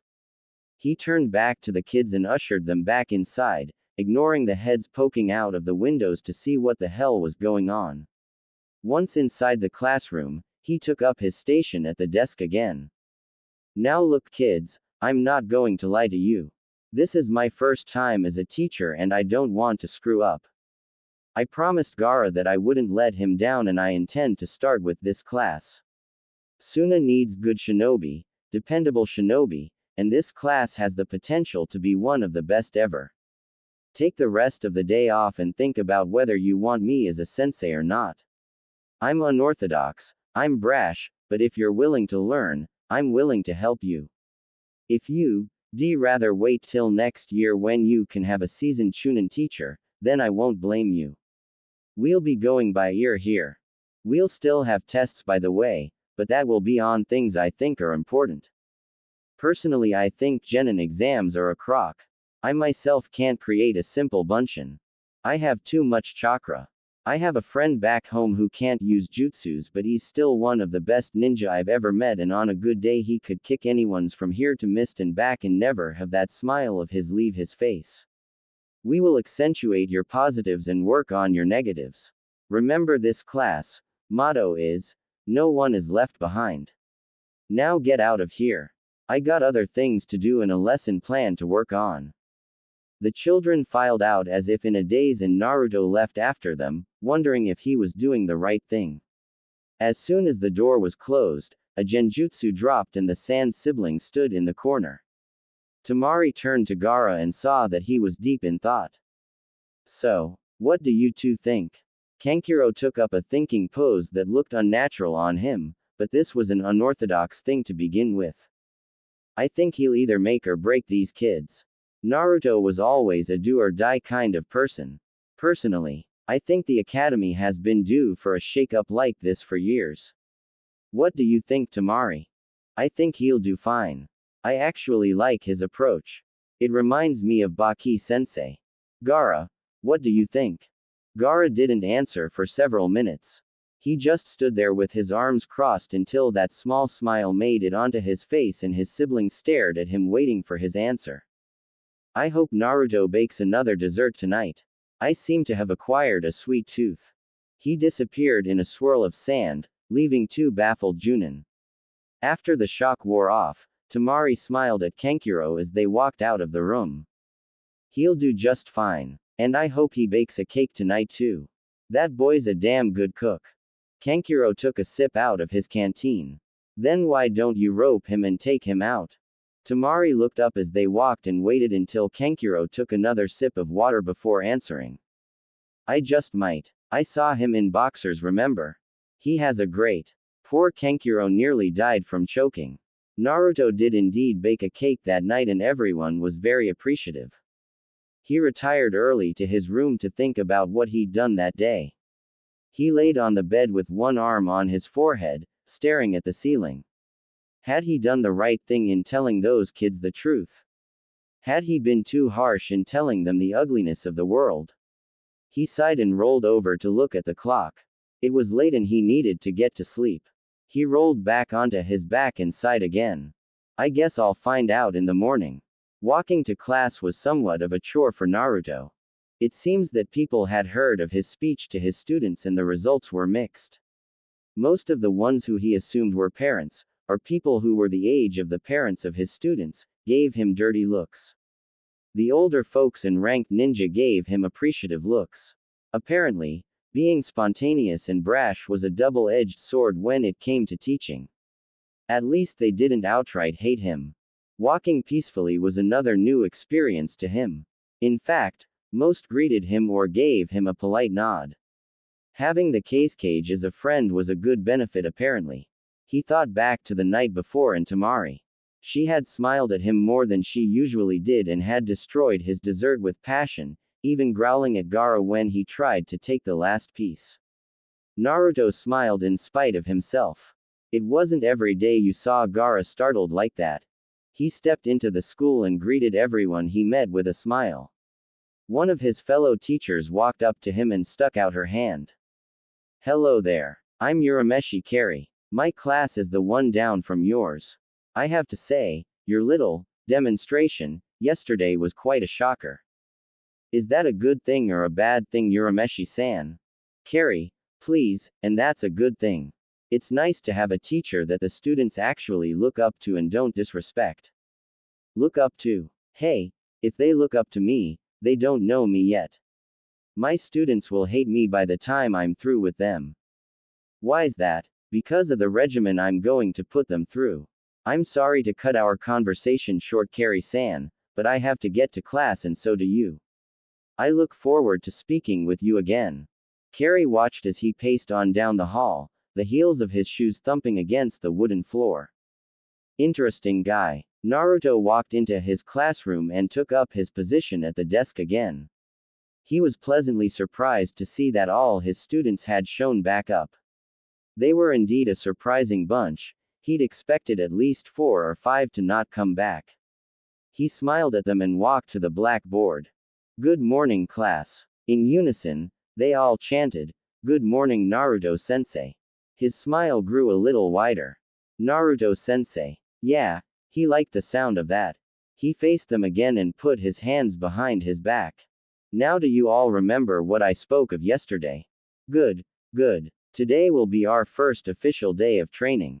I will be with all of you and will do an assessment of your skills. But first, let's all go outside. Follow me. Opening the door, he turned to see them still in their seats and raised an eyebrow in annoyance. Move your lazy and get outside. They all squeaked and flew past him. Chuckling to himself, he followed them out and found them in a line, facing the building. Ah, excellent form. I'm glad that you all know how to stand at attention. Now, to begin, you're all going to do 5 laps around Suna. Once you're done, we'll begin with a few light calisthenics and then you'll sit as I lecture on a topic. Once I'm finished, and it'll be brief since I hate to sit still, we'll begin working with each of you individually. This will be our regimen for the mornings. Now let's go. Follow me. He heard little to no grumbling as he jogged away. That was good. It seemed that these kids took him seriously. He smirked as he led them on their run around the village, which he was sure would wear them all out. What they didn't know was that their training had already begun. This was to build their endurance. The light calisthenics when they got back were to stretch their bodies out before they got into the heavy stuff. The lecture was because he hated to read textbooks. If his former senseis had only used the approach he was going to use, he wouldn't have been half as pathetic as he had been. After about 2 hours, their run was through. Many students looked about ready to collapse, but Naruto was proud to see a gleam in their eyes, a look that was filled with determination. He led them through some jumping jacks and stretches and then had them sit in a semicircle around him as he began that morning's lecture. Now I'm sure most of you are tired and you rightfully should be. Just remember that all of you are 8 years old and are a beginning class. The fact that none of you dropped out of our run speaks wonders about you. I'm proud of all of you. As we go on in the years to come, it will grow easier and we will set new goals to supersede those we have surpassed. I want you to listen carefully as I explain something to you. Despite their tiredness, he was pleased to see them all lean eagerly in for his lesson. Do all of you remember what I told you about shinobi being emotionless tools yesterday? Good, you all remember. I don't believe that, not one bit. Emotions can help you in a fight as much as hinder you. It's simply a matter of knowing when to use them. Anger can blind you, but it can also help you gain strength to win. Sadness can burden you, but it can also drive you to succeed. Do not forsake your emotions, for that is folly. I, myself, am a very emotional person. I seem to be driven by them. But I use them to my advantage. Tell me, class, what makes a person strong? The answers ranged from ninjutsu to muscles, and Naruto sighed in annoyance. That is a typical answer. It's true that those things can make you stronger. But they will never allow you to break the glass ceiling and become a great ninja like emotions can. The truth to gaining strength, the real truth, is that to become strong you must protect your precious people. When they are in danger, you can overcome any obstacle to save them. I was told this by a very wise person, who died before their time. I took his words to heart and hold them closely to this day. Naruto-sensei, who was this person? Naruto smiled sadly and looked toward the scorching sun. He was my first friend, someone who I could identify with. His name was Haku and he was the apprentice of the demon of the bloody mist, Momochi Zabuza. Haku was a kind, gentle soul and loved his master greatly. He would have done anything to help him achieve his dream, and that is what made him strong. But even great ninja fall prey to emotion, and in the end, even though we were enemies, he couldn't kill me. His heart was too soft, too kind. And yet, he got strong because of Zabuza. Haku was a child thrown away. He came from Mist, where bloodlines were despised and anyone who had one was killed. His mother was from a clan whose line allowed them to manipulate ice. His father killed his mother and then tried to kill him, but Haku slaughtered his father in a moment of panic. He wasn't wanted. Then Zabuza found him, and wanted him for the very thing that everyone else hated him for. Zabuza was not a good man, but he took in an urchin and nurtured him, fed him, clothed him, gave him a purpose. He was precious to Haku, even if it was only for those reasons. With him Haku felt wanted. That's not to say Zabuza loved him. Haku was a tool to him, that's what he told Haku and himself.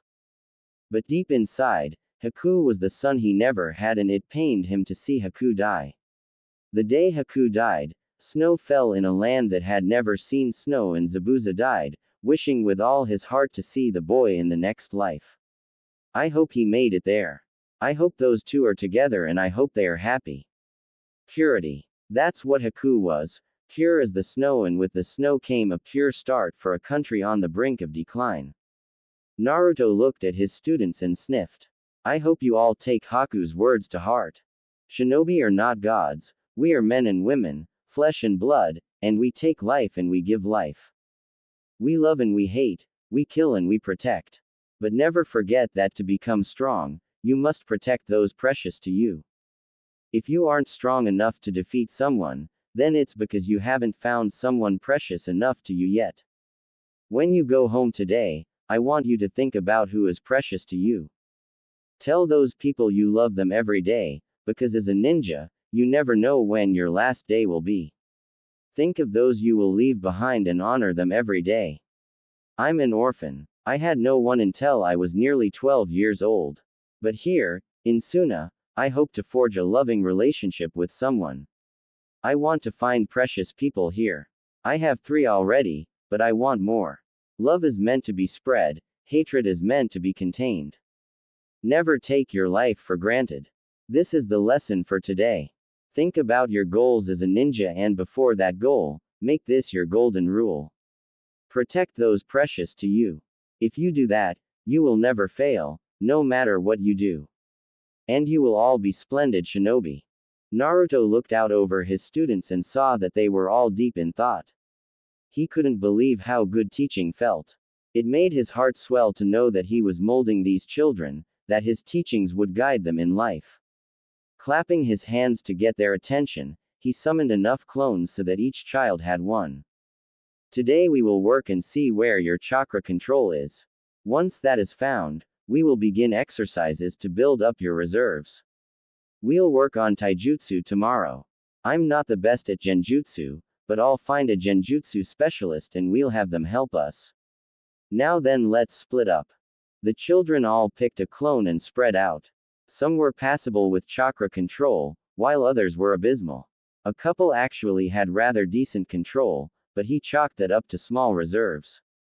Once it was found where their control level was, Naruto called them all back. The kids stood in a line, awaiting further orders. You'll be happy to know we're going back inside for this. We don't have the necessary area to work out here. Now follow me back inside. Once back inside, Naruto turned to the children. Now we're going to work on your control. You're going to climb these walls, with no hands. Many children looked at him like he was stupid and a couple scoffed. Naruto threw his head back and laughed. Don't worry, that was my reaction to this as well. I started on trees, but unfortunately, we don't have that luxury, at least not yet. Perhaps I can do something about that in the future. For now, watch me. The students watched in awe as he walked up the wall and then across the ceiling, standing above them, looking down. This will both help build your chakra reserves and build your control. Now then, To avoid any holes in the wall, I want you all to lay on the floor and put your feet on the wall. There won't be any running starts, so you'll have to concentrate. Focus the chakra to the bottom of your feet and place your foot on the wall. When you think you have it, gently place your foot on the wall and see what happens. If you feel it begin to stick, and you will feel it, then put more weight on that foot and concentrate on the other while maintaining that level of chakra output. Try to match it in the foot not stuck to the wall and continue onward. The object is to get at least halfway up the wall today. If you can't, don't worry. I'll help you. The children all lay down, and as expected, those with small reserves made it up within several minutes. They could not, however, maintain it for long before flipping to the floor and lying down again. The ones with bad control struggled. They would put a foot on the wall and test, but couldn't seem to get the right level. The clones stood over them, encouraging and giving instructions. As lunchtime rolled around, every student was able to at least get off the floor. They looked discouraged, but as the clones poofed away, Naruto eased their fears. Don't worry about getting it on the first day. I didn't learn this until after I was a genin. It's not something that most people learn until later. I want you guys prepared though. Go to lunch, and after you come back, we'll start on another lesson. Be back in an hour. Naruto walked into Gaara's office just a few minutes past noon and saw that the redhead had a table against the wall laden with fruits and meats. Drooling from the mouth, he headed towards the table only to have a wall of sand appear in front of him. It's rude not to announce that you're here before diving in. Fine. I'm here. Can I please eat now? I'm starving. Look at me. I'm wasting away. I highly doubt that. Bring me a plate over here when you come. I need to finish reading this document. Naruto piled the plates with as much meat and fruit as he could carry and made his way to Gaara's desk. He swept some documents out of the way and sat Gaara's plate down in front of him, receiving a grunt of appreciation. Or at least he thought it was appreciation. Munching happily on his meal, he waited for Gaara to finish before striking up a conversation. Grumbling under his breath, Gaara signed the paper with a flourish and put it in his outbox. He grabbed a slice of cantaloupe and sighed contentedly. So, how go things at the school? It's all right. The kids are uncommonly sedate and willing to learn. I don't understand it. Perhaps it was your little speech you gave them. You heard about that? Gaara nodded and reached for a slice of ham. From numerous sources, I'd say you scared the stupidity right out of them. That's a good thing though, so don't go getting mopey. It doesn't suit you. Well, I just hope I'm doing the right thing. Have any parents complained about me yet? 1. He's a grandfather and legal guardian of one of your students. He remembers me way back when I was still a bloodthirsty killer and doesn't like people like you or I. He's stuck in the past and wanted to pull his grandchild out. Of course, I told him where he could go if he didn't like it. He caved with little difficulty. You used your sand on him, didn't you? People should not be so foolish as to believe that just because I am young, that I am a pushover as cage. I don't take being told what to do very kindly, no matter if they are my elder or not. You still shouldn't threaten people, Gaara. It'll only reinforce his opinion of us. Gaara sighed and looked at his friend as he munched on some grapes. You're too kind for your own good, Naruto. It'll be the death of you someday. Perhaps. I'm sorry, Gaara, but I have to return to class. My clone says that the students returned earlier than I thought.